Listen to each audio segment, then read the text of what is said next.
Bonjour, alors on continue avec nos dernières connaissances nécessaires ou utiles concernant les blocs cette fois-ci. Tout à l'heure je vous ai montré qu'on pouvait faire des blocs. Là c'est un bloc c'est jamais qu'une sorte de boîte qui contient des objets. On peut faire des blocs multiples, par exemple celui-là. Et celui-là, c'est deux blocs. Si je les assemble, ça fait un autre bloc qui contiendra des blocs. Alors, dans cette histoire-là, de blocs dans les blocs, on peut aller loin. Mais le plus intéressant, c'est que ces blocs, on peut s'en servir pour faire des petits fichiers externes. Alors, dans AutoCAD, ils appellent ça des W-blocs. Dans DriveSite, ils appellent ça des W-blocs aussi, d'ailleurs, puisque si je tape W-bloc, alors B-L-O-C-K, vous voyez, il appelle ça des export M blanc. On enregistre le fichier sous forme de bloc. Alors je vais ici prendre les entités sélectionnées, je vais spécifier malgré tout les entités que je sélectionne.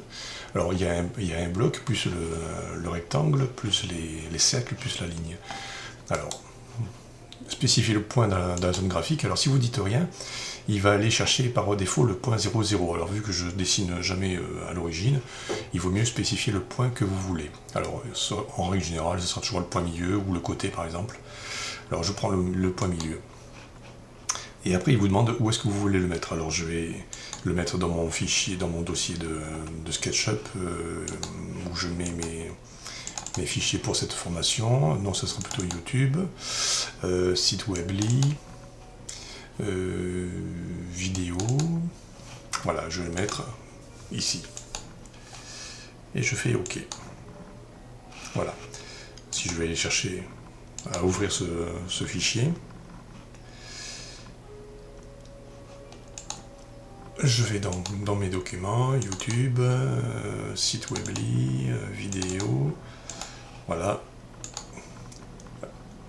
Il m'a créé le petit fichier externe. Voilà, vous voyez, il n'y a que ça. Alors donc, ce qui est intéressant, c'est que l'on peut exporter des portions de notre dessin. Mais, à contrario, on peut aussi importer des portions de dessin. Alors par exemple, je fais fichier nouveau, j'accepte ça, je fais un cercle, je fais n'importe quoi, DP, je vais le déplacer au point 0,0, là par contre je le mets à l'origine, voilà, je fais une ligne qui va du côté jusqu'à l'autre, et j'enregistre ça, je fais n'importe quoi, c'est juste pour l'exemple. Je fais fichier enregistrer sous, je le mets au même endroit et je l'appelle cercle. Voilà.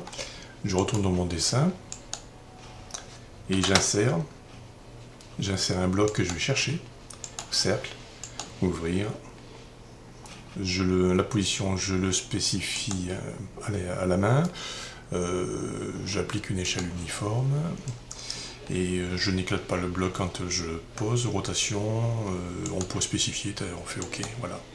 Donc je le pose, je libère F8, les orthonomées, vous voyez, je peux faire la rotation.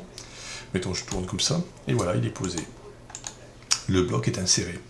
Donc retenez que quand vous dessinez dans votre dessin des objets sous forme de blocs, puis après des assemblages, parce que vous faites des assemblages de blocs, eh bien vous pouvez vous en servir aussi pour les exporter ou pour les importer. Voilà, c'était la petite chose à savoir qui est bien utile. Par la suite, vous le verrez pourquoi.